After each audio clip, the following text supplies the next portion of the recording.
এই 2024 হলো লিপ ইয়ার বা অধিবর্ষ, অর্থাৎ এই বছর ফেব্রুয়ারি মাসেই 28-এর বদলে থাকবে 29টা দিন। এখন লিপ ইয়ার কি এবং কেন, আর ফেব্রুয়ারি মাসেই একটা দিন বাড়তি কেন গণনা করা হয় তা জানেন কি? চলুন খুঁজে দেখা যাক প্রশ্নের উত্তরগুলি।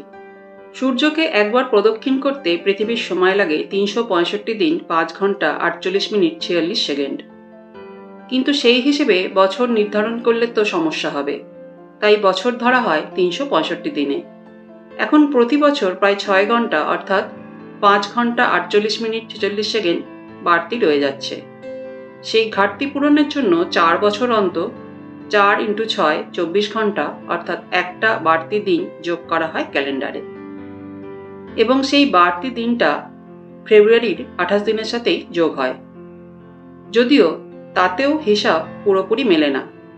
প্রায় 11 মিনিট 14 সেকেন্ডকে যদি 4 দিয়ে গুণ করা হয় তাহলে পাবো 44 মিনিট 56 সেকেন্ড বেশি যোগ করা হয়ে যাচ্ছে 4 বছর অন্তর। এই হিসাব সংক্রান্ত ভুল ত্রুটির জন্যই জুলিয়ান ক্যালেন্ডারকে বাতিল করে একসময় গ্রেগরিয়ান ক্যালেন্ডার চালু হয়েছিল সারা বিশ্বে।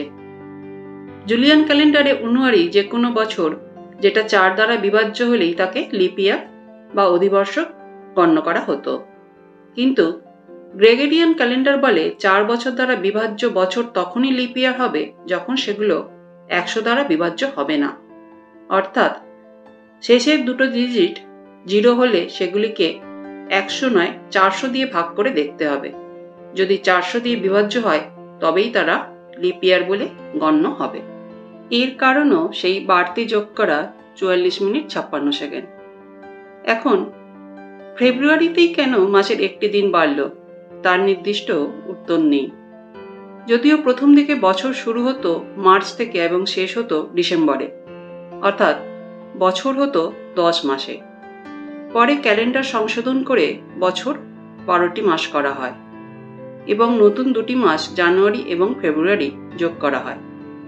সম্ভবত ফেব্রুয়ারি ছিল সর্বশেষ যেটা যুক্ত হয়েছিল, তাই তার ভাগ্যেই যোগ হয়েছিল বাড়তি একটা দিন।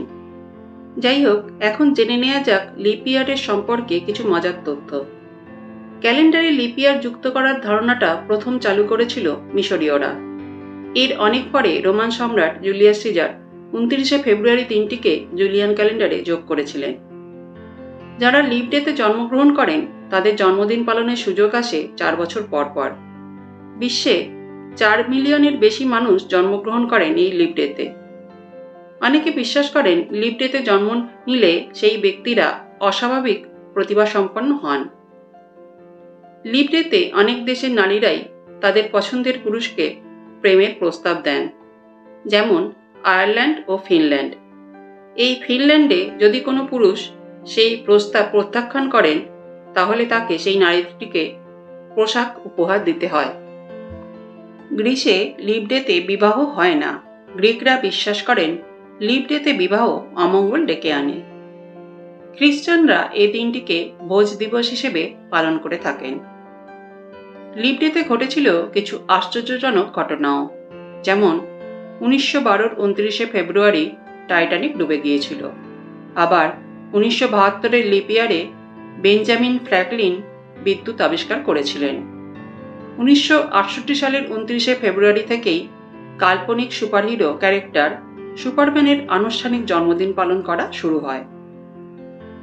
এই ছিল লিপ ইয়ার আর লিপ ডে নিয়ে আমাদের আজকের প্রতিবেদন। আজ তাহলে এই পর্যন্তই। আবার ফিরে আসবো নতুন কোনো বিষয় নিয়ে।